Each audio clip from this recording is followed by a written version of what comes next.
Good morning, my friends, and welcome back to our Bible study, the survey of the Old Testament. If you'll remember from last week, we saw Abraham and Sarah having their first child, Isaac. We saw where Abraham had been blessed by God, and the king over the area where he was staying, Abimelech, has given him a blessing, but also come to seek him out to tell him that he's become too strong to stay in the same region as Abimelech and his people. So he's been sent off, he's been given a blessing, and Abimelech has sought a treaty with him, which gives him the stability, him and his family, the stability needed to go forth.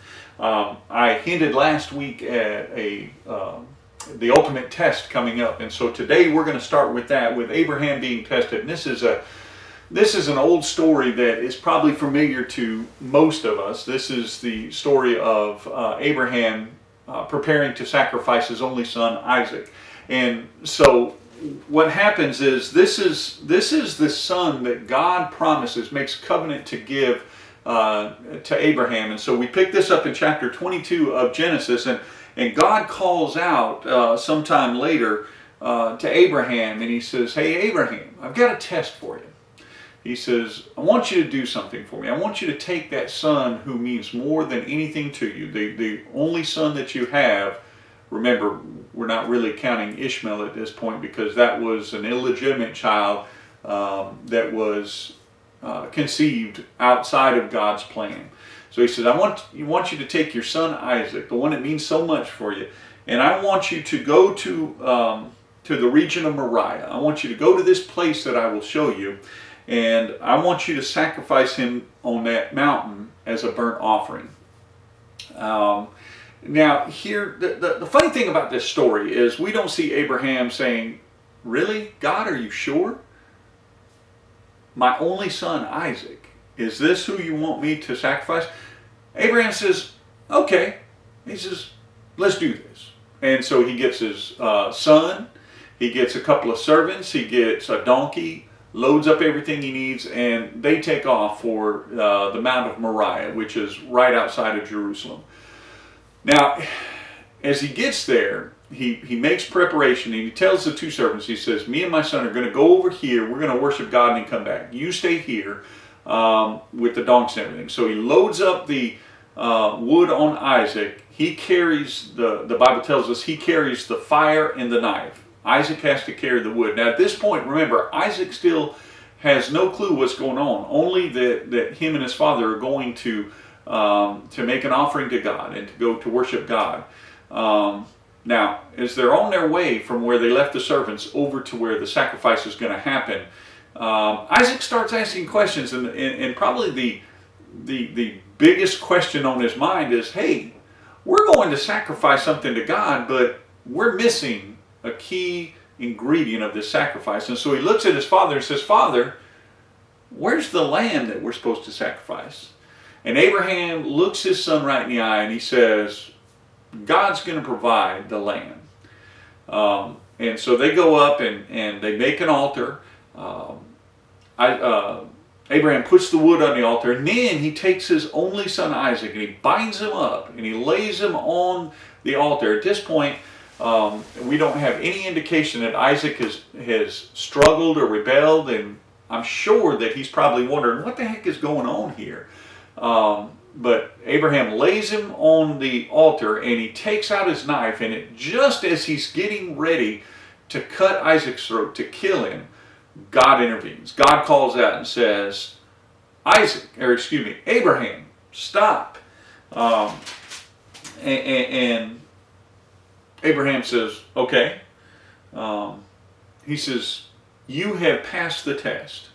Because you have not kept the most precious thing in your life from you, your son, because you have not kept him from me, you have passed the test." And it says here that God credited to Abraham as righteousness. Now, the table is prepared, the altar is prepared, the fire is getting ready to be set. Everything is ready for a sacrifice, but God has stopped the sacrifice of Isaac. Now, remember what Abraham told Isaac when Isaac starts asking questions, he says, "Where's the lamb?" And Abraham says, God will provide the offering for us. God is not ever going to lie. And in this case, we see that Abraham didn't lie to his son Isaac either.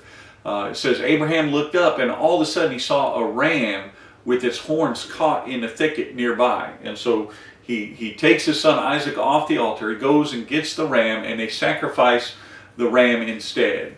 And because of all this, because Abraham passed the test, because he was faithful to God, because he didn't even hold back, the one thing that meant the most to him in all the world, God renewed his covenant with Abraham. Now in chapter 23, we see the father and son have come back, and we switch gears to the story, to see the rest of the story of Sarah. And the writer of Genesis tells us that Sarah lived until she was 127 years old. So this is well after she had Isaac. She had quite a few more years of fruitfulness, and she dies at 127 years old. Now, Abraham goes to his neighbors, the Hittites, at the time of where he was living, and he asked for a place to bury his dead, and he doesn't want a handout. He says, look, I'll gladly pay whatever price you ask that you set, but I just need a place to bury my wife. And so his Hittite neighbors, they offer a place. They're like, well, anyone among us, you can have your choice of any of the tombs that we have. But here's one thing, we're not going to take your money. You're a great man even among us. Your name is well known. We will not take your, it says you're a mighty prince among us, and we're not going to take your money. But Abraham insists. He says, look, he says, I'm willing to pay. I'm good for it. I don't mind paying whatever price you ask. In fact, you know that guy Ephron the Hittite? His place would be really nice. The field and the tomb that's on the field.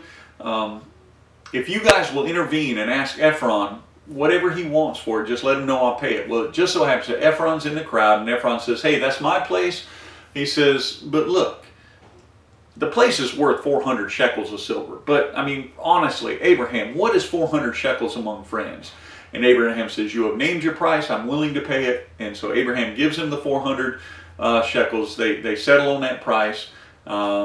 He buys it, he buries his wife. There's not a whole lot to the story in that chapter, just kind of a historical account of kind of wrapping up that loose end of Sarah passing away.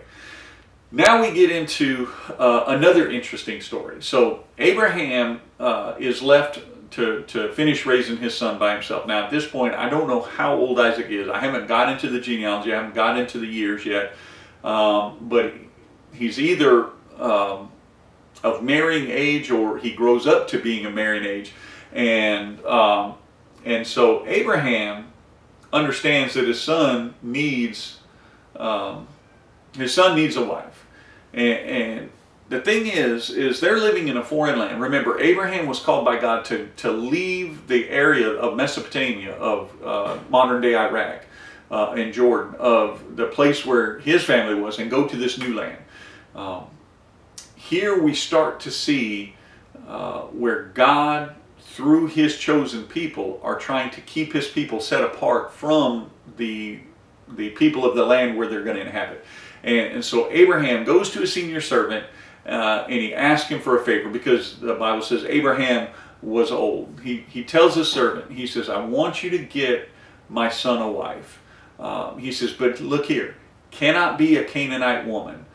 You need to go back to my relatives back home and get a wife. And the servant says, well, sir, what happens if we go to find your son a wife from your relatives, and we can't find any women that are willing to come back? He says, can I take my son, take your son with me, and we will go and find him a wife? And Abraham says, absolutely not. Whatever you do, number one, don't let my son marry a Hittite woman, or excuse me, a Canaanite woman. Number two is, do not take my son back there. God has told us to leave that place to come here. My son has to stay here. He cannot go back to that place. So go and find him a wife. And so the servant does what he's told, and he goes back to Abraham's homeland. And he goes and he finds Abraham's brother, Nahor. So he goes to Nahor's hometown, and the first thing he does when he gets to the town, he goes to the well. It's kind of like the coffee shop nowadays. It's the place where things would have been happening. The women would have been coming to draw water. And if you're looking for a woman, for a wife, for your master's son, what better place to go than where the women were congregating? So he goes to the well, and he gets to the well, and he's like, man, so many women are going to be coming in here. How am I supposed to know which one's the right one? And so he does what any good servant of God does. He goes to God in prayer, and he says, God, if you will, show me which woman is supposed to be the one. So I'm here with my camels, I'm thirsty, so the woman who comes and I ask her for a drink, when she gives me a drink and then offers to water my camels, Lord, let that be your sign to me that that's the woman that I'm supposed to take back for Isaac. And so he goes to the well, he's sitting there at the well, and along comes a beautiful, it says the woman, she was the daughter of Bethuel, son of Milcah, who was the wife of Abraham's brother Nahor. So it says she was very beautiful, a virgin, no man had ever slept with her. And she went down to the spring to fill up her jar, and she came up again. And the servant looks at her and says, please give me a little water from your jar. And she gives it to him. She says, drink, take all you want. In fact, I tell you what, looks like your camels are thirsty. Let me go down and let me get water for your camels, and let me water your camels. And so the servant starts praising God because he has shown the servant a sign at just the right time. Here is this beautiful woman. We come to know her as Rebecca. And so he asks Rebecca, whose people are your people? And so she tells him who she belongs to, and she goes, look, do you have any room at your house? Could I stay with you tonight, with your family tonight, me and my camels? And she goes, sure, come on back. We got plenty of room. And so he gives her a nose ring and some bracelets to kind of, I'm not sure exactly what that is, maybe mark the territory, say, hey, I'm giving you this as a pledge. He hadn't really told her what's going on yet. So she takes him back to her father's house, and she's got a brother there named Laban. And we'll find out a little bit more about Laban. Laban will come into the story again in a little while. So he goes and he tells Rebecca's brother and her father what this is all about, and he explains everything about how he came to find a wife for Abraham's son Isaac, which remember is Nahor's brother.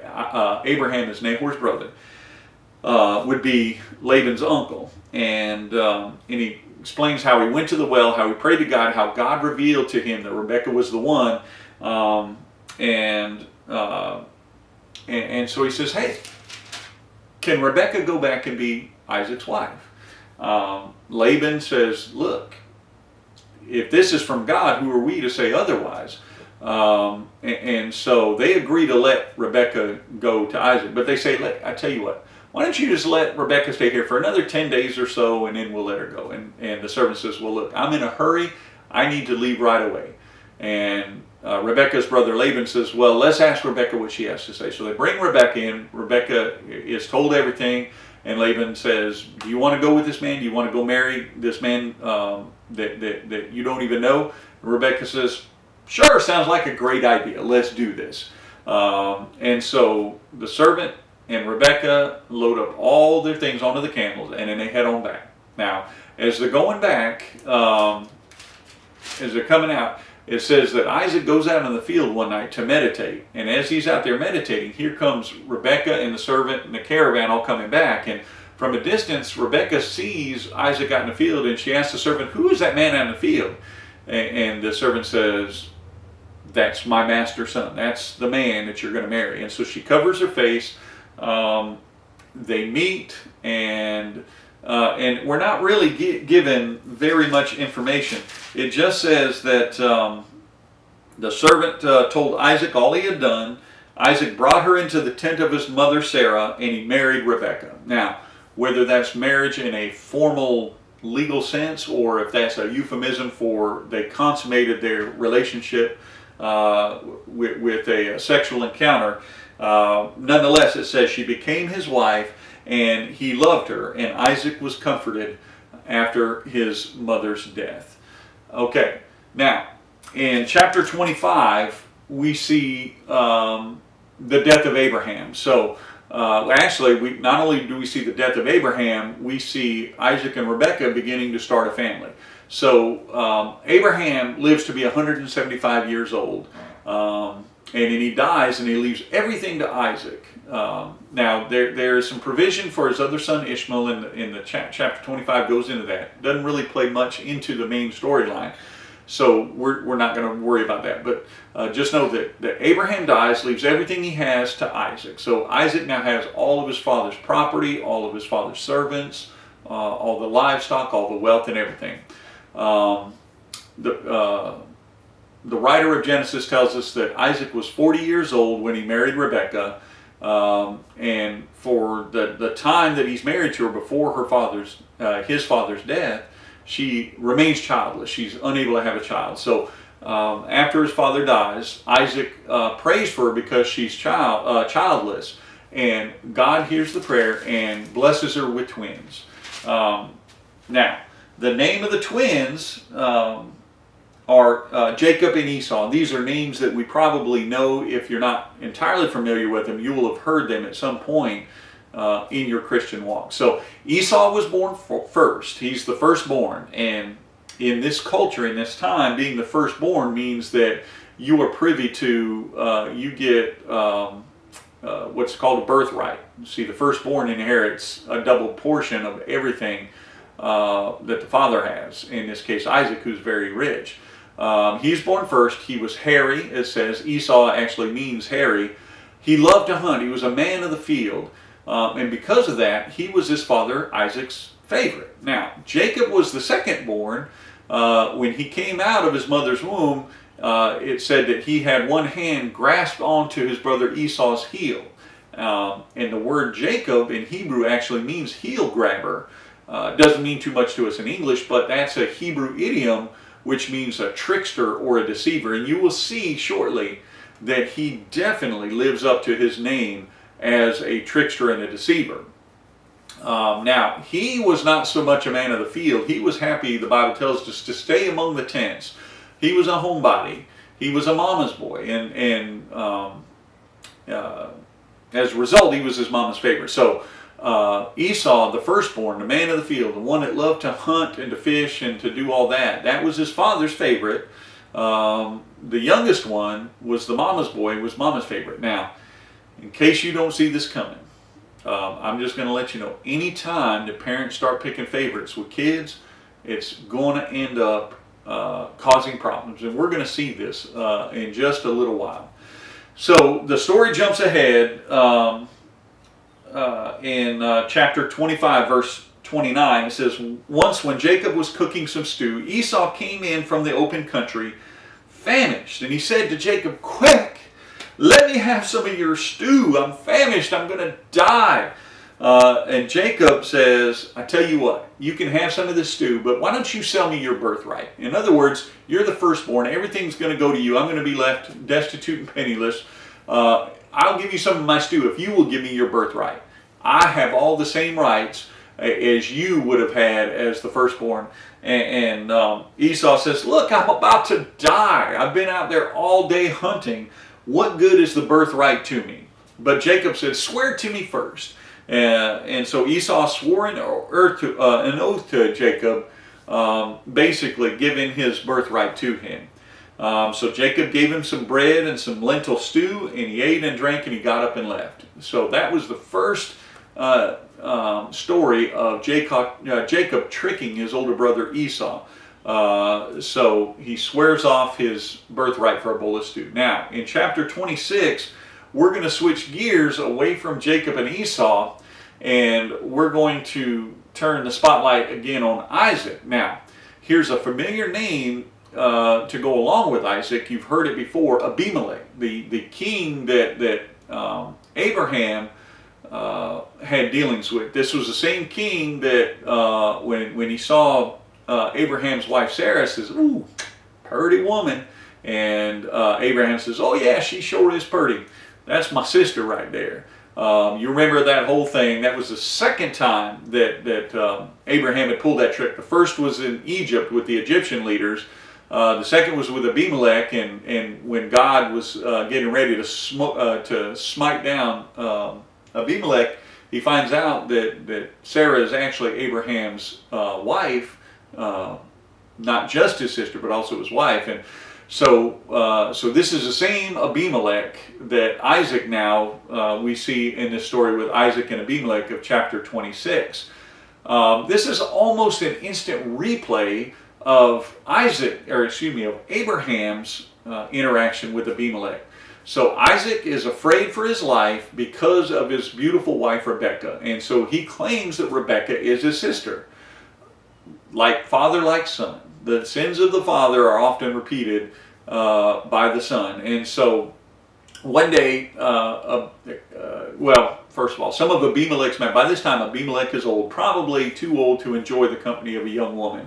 But some of Abimelech's men, I'm sure, thought that Rebekah was available and was very beautiful. But one day Abimelech looks down and he sees Isaac caressing Rebekah. And so he calls Isaac to task. He says, "What the heck, man? Your dad tried that same trick and it got me into some hot water with God. What are you doing?" And Isaac tells him why. He says, "Look, my wife's beautiful. I thought that harm might come to me. I thought I might die because she was, surely you or your men would have killed me to take my wife away from me. So I just said she was my sister." And Abimelech's like, "Oh, man, we dealt with this with your dad. Now we dealt with this with you." So he tells his man, "Don't touch that woman. Don't touch the man either, because he's a chosen one of God. Anyone that messes with either one of them will surely face my wrath and wrath of God." Eventually, just like what happened with Abraham, Isaac is too well off, too powerful, too blessed by God for Abimelech to be comfortable. And so eventually Abimelech kicks Isaac out because he is too strong. And just like what happened with Abraham and Abimelech, Isaac kind of moves around, tries to find a place to settle down. Every place he tries to settle down and dig wells or reopen wells for his livestock, Abimelech's people start to quarrel with him. So eventually he finds a place, he settles down, and then just like with Abraham, Abimelech approaches Isaac and says, "You know what? I tell you what, me and your dad, we had a pretty good relationship and we had a treaty. So why don't you and I form this alliance, form this treaty where you will treat me well. You won't take advantage of me. You won't harm me or my people." And Isaac says, "You know what? That sounds good. I think we can do that." So Isaac, just like his father Abraham, made a feast. They ate and drank. The next morning they swore an oath to each other, and Isaac sent them on their way, and they went away peacefully. And wouldn't you know it, right after forming that alliance, that peace treaty, his servants come to him and say, "Hey, you know what? All that trouble we've been having with water, we found water, and there's plenty of it, and there's nobody even contesting it or quarreling." And so that is the account of Isaac and Abimelech. Now, switch the story back to Isaac's sons, Jacob and Esau. By this point, Isaac is starting to get old. Chapter 27 tells us that when Isaac was old and his eyes were so weak that he could no longer see, he called for Esau, his older son, and said to him, "My son." Esau says, "Here I am, Dad." He says, "You know, I'm old and I don't know the day of my death, but I know it's coming soon. So here's what I want you to do. I want you to get your bow and your arrow. I want you to go out into the field and I want you to hunt me some wild game. And I want you to prepare the kind of tasty food for me that you know I like. Son, you know that what you make for me is always my favorite. So go out, kill some wild game, make me something good to eat, and after I've had a good meal of your food, then I'm going to give you a blessing." Now, remember, in this context, in this social context, not only was birthright important, but when a father was getting ready to die, he would bestow blessings on people. And usually the main blessing was reserved for the oldest son. So Rebekah is overhearing this, and so when Esau goes out, she wants to make sure her favorite son is well taken care of. So she comes up with this great plan. She overhears, she hatches this plan, and so she calls her son Jacob, and she says, hey Jacob, I want you to go out in the field. I want you to get me 2 goats. I want you to bring them in, the finest goats there. Bring them in and help me cook up this fine meal that your dad will like. And then you're going to take it in. Pretend you're your brother Esau. You're going to give him the food, and then you're going to receive the greater blessing. You're going to receive the blessing that he is reserving for Esau. Now, Jacob's like, Mama, I don't know if this is exactly going to work. How's this going to work out? You know that I've got nice fair skin, nice and smooth. I use oil of Olay every day. And my brother is hairy and coarse, and you know our voices are different. Even though Dad can't see, I think he's going to understand that I'm not Esau. And she goes, son, just do as I tell you, and everything will be fine. It's like, but wait a second, Mom, won't Dad be mad? Won't he curse me instead of bless me? And she goes, let that curse fall on me. Just do what I say. Go get the stinking goats and bring them here. And so Jacob goes and gets the goats. He brings them in. She cooks up the food. Meanwhile, Esau is still out there hunting. So she cooks the food. She takes the goat skin and puts them on his arms and on his neck and on his face to where it gives him the feel of nice hairy skin. And so he takes the food in and he says, hey Dad. And Isaac says, well, who's that? He said, oh, it's me. It's your favorite son Esau. And I've got some of this tasty food just like you like it. And he says, wait a second. You haven't been gone all that long. How were you able to do all this in such a short time? He says, oh, I tell you what, God just blessed me. I found the food real quick. We cooked it up, and here I am. And he says, well, come in. I forgot to mention that not only did she put the goat skin on him, she also dressed him up in some of Esau's clothes to where he would smell like Esau. And so Jacob takes the food to his father. His father eats. Says, oh, this is so good. This is good stuff. He goes, you know what? Your voice sounds an awful lot like Jacob. So he reaches up and touches him. And he says, you've got the voice of Jacob, but boy, you sure feel like Esau. He says, come and give me a hug, son. And so as Jacob leans in, his father smells Esau's scent on the clothes. He says, oh, he said, the smell of my son is like the smell of a field that the Lord has blessed. May God give you heaven's dews. Well, actually, he's starting to bless him now. He said, may God give you heaven's dew and the earth's richness, an abundance of grain and new wine. May nations serve you and peoples bow down to you. Be Lord over your brothers, and may the sons of your mother bow down to you. May those who curse you be cursed, and those who bless you be blessed. So he is just given the blessing that he was reserving for Esau to Jacob. And it says, after Isaac finished blessing him, and Jacob had scarcely left his father's presence, his brother Esau came in from hunting. He too prepared some tasty food and brought it to his father. Then he said to him, hey, Dad, sit up and eat. Eat some of this wild game so that you can be strong as you give me that blessing. And his father says, well, who are you? And he says, I'm your son, your firstborn Esau. All of a sudden it clicked, and Isaac knew what had happened. And it said he trembled violently and said, who was it then who hunted game and brought it to me? I ate it just before you came to me, and I blessed him, and indeed he will be blessed. When Esau heard his father's voice, oh, he was angry. He burst out with a loud and bitter cry, and he says, bless me too, Father, bless me. And Isaac says, I can't. Your brother came in and deceitfully took your blessing. And Esau, remember the word Jacob means heel grabber, deceiver, or trickster. And Esau said, isn't he rightly named Jacob? This is the second time he's taken advantage of me. He took my birthright. Now he's taken my blessing. Then he looked at his dad and he says, haven't you reserved even just a tiny bit of a blessing for it? Just a small one. That's all I need. And Isaac answered Esau and he says, I've made him Lord over all, over you and all his relatives and the servants. And I've sustained him with grain and new wine. So what could I possibly do for you, my son? Evidently there was only one blessing to give.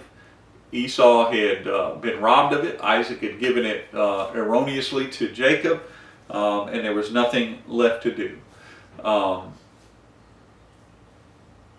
Now, as you might expect, Esau is a little unhappy, and he says to himself, he says, look, he said, the days of mourning for my father are near. In other words, he's saying, Dad's about to die. And as soon as he dies and as soon as the mourning period's over, I swear to God above that I'm going to kill that brother of mine. Well, Rebekah was told what her older son had said, and so she sent for her younger son, and she says, look, your brother's pretty mad about what we have just done. She goes, you need to get out of town for a while. Here's what we're going to do. Your brother can't stay mad at you forever, but you know, I've already lost Esau. He's going to be mad forever about this, but there's no need for me to lose two of my sons on the same day when he gets mad and he kills you. So before he gets a hold of you, I want you to go away. I want you to go back to our homeland, to my homeland, and I want you to find our relatives, seek them out, and I want you to stay with them until this all blows over. And when Esau forgets that he's mad at you, I'll send word, and then you can come on back. So my friends, we have seen Isaac almost lose his life at the hands of his father as Abraham was tested. We saw his mother die. We saw him get married to Rebekah. We saw his father Abraham die. We saw him celebrate the birth of twin sons. Unfortunately, him and his wife decided to pick favorites among those twins, and that has now led to a major rift within the family. Jacob has deceived his brother not once but twice, robbed him of his birthright, robbed him of his blessing when his dad was dying. Esau is not a man that's going to take this sitting down. He swore that he's going to kill his brother, and so Rebekah has sent her favorite son, Jacob, off to a foreign land, well, foreign to him, not to her, back to the land of her relatives to live until this all blows over. We are winding our way through this almost soap opera of a family affair as we move forward looking at Abraham's family.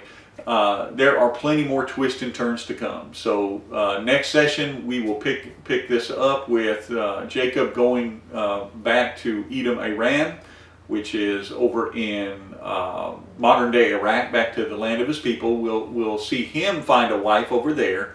And then we'll see the eventual reunification of the two brothers, and we will see what happens when Esau is able to lay hands on his brother Jacob again. A lot of great story left to go here in Genesis. We are barely, we just went through chapter 27. There's 50 chapters, so we've got plenty more good stuff coming. I encourage you to check in every few days. I'm going to try to get out 2 videos a week as we move through here. Also, I'm excited to tell you, real quick before we wrap this up, I'm excited to tell you that that we will be starting a new sermon series this Sunday, June 7th, and it's called excuse me, let me see what it's called. It's called A Family, I believe it's called A Family Tradition, but it's going from Genesis 1:1 through Genesis 50, looking at family structures, the good, the bad, and the ugly. And so where we're at in Genesis right now will dovetail nicely as we go through the next 10 weeks of this sermon series. It'll take us through mid-August. So I'm kind of excited to announce that the Bible study and the sermon series will kind of intermesh a little bit, and you'll start to see these two play out. So as luck would have it, we're videoing our sermons as well, and they're up on YouTube. So be sure to subscribe to where you can get notifications, and sign up for notifications so you get notifications when these new videos come out. Until next time, may the grace of God be with you. May the love of Christ abound in your heart, and may the communion of the Holy Spirit go with you wherever you go. In the name of the Father, Son, and the Holy Spirit, I give you a blessing. Amen. Hey folks, remember to click the subscribe button below and ring the bell to be notified when we post new content. And as always, if today's video touched you in some way, please hit the thumbs up button and leave us a comment. We love to hear how our content impacts your walk with Jesus Christ. Until next time, God bless.